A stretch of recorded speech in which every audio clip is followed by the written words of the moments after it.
those low iron levels really attribute to a lot of fatigue, and if I'm feeling fatigued and tired and not wanting to go out and run, then I'm really not going to want to go out and run and perform my best. So we are here at the 2022 Boston Marathon, and we are situated right before mile 21. You see a lot of people starting to fuel and to get in whatever nutrition they need, and to be honest, it got me wondering, like, what's the best fueling for each person out here? How come every single person out here is eating at different times and using different things? Well, we want to talk with InsideTracker to get the inside scoop on race nutrition.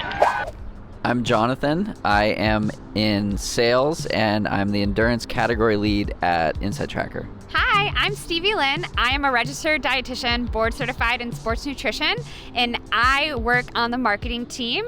I create content from written and video content for mostly our endurance team, but all across the board for the company. InsideTracker is a truly personalized nutrition platform where we analyze your blood, DNA, and habits to provide personalized guidance on the best tweaks or changes to make to your routine. InsideTracker was designed for everyone. No matter who you are or what your goals are, there's always room to improve. Now, endurance athletes need to improve and know what it's like to bonk or have a lack of energy or need to improve sleep, so there's even more of a reason to use it in addition to the health perks and benefits. Yeah, so for endurance athletes, particularly marathon runners, as we're here at the Boston Marathon, it is really an invaluable tool to help them work on their fueling and, you know, using InsideTracker, zooming out, taking that big picture approach to make sure they're fueling not just during their runs, but before, during, and after to kind of hit all those key recovery, nutrition markers, whether it's to help with sleep, prevent injuries, build muscular strength and endurance. It really can fit any runner's kind of goals that they're looking for, and it adapts as those goals change. Yeah, I know it's race weekend and everyone is super focused on carb loading and getting ready for the Boston Marathon. Of course, your InsideTracker results can help guide you through this part of your season, but it is a tool that I recommend runners use at any time during their season. Yes, even their off season, so you can track particular biomarkers that might be, I like to say, a pain point. Personally, my ferritin or iron level is always a struggle, along with cortisol, stress hormone, which can cause muscle breakdown. High levels can lead to injury, illness, poor sleep, etc. So it helps give you real data, real information, and you can get that throughout your training cycle. And I know personally it helps me guide my training, my recovery, and even how many races I put on my calendar during the year. So it's definitely an all-season tool for runners, for sure. So I find testing around the marathon interesting, and I've worked at InsideTracker for eight years now, so I have a little bit of data to compare it to say the least. And so I'll test at the beginning of a season, right before getting into some hard training, and then potentially right around peak training, but if not, I'll do it post-race as a way to understand just how hard things were or how well things went, and to understand how best to recover and really what the magnitude of damage was. So when things feel good, it's often, but not always, correlated with good data, and vice versa. And so having the knowledge of exactly how to recover from a race is really helpful to understand exactly what it is that is off, and more importantly, what to do with that information from a diet and supplementation and lifestyle perspective.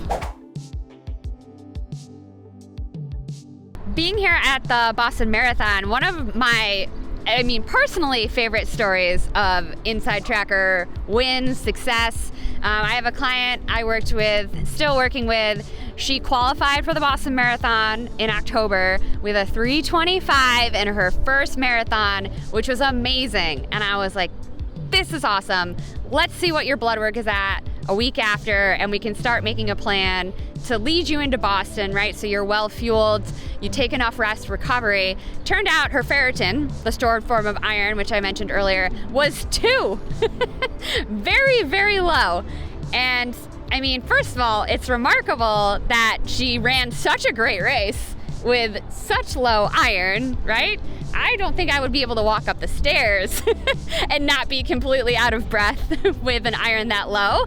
So, but those test results gave us a game plan. Okay, how much time are we going to take off kind of looking at muscle damage, muscle breakdown, inflammation, but really to put together a really solid off-season plan for how she was going to increase her iron. Of course, with an iron that low, I immediately at first had her consult with her healthcare provider, her general practitioner, just to make sure that there was no other underlying medical issue going on before we started addressing it. And now, after she met with that doctor, we've used the InsideTracker results and all of the blood work since, and her ferritin is up in the 20s now, which is amazing, and she's getting ready to run on Monday, and I know she's gonna totally crush it. But now she knows, because of her InsideTracker test results, that this is an issue that she has to keep working on and keep working on a plan that, yes, supplementation is definitely part of that plan,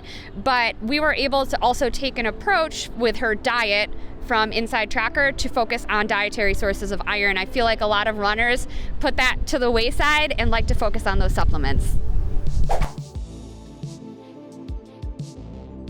Coming soon from InsideTracker will be more integrations with wearables, even better guidance within the app, and it's all about better personalization for you.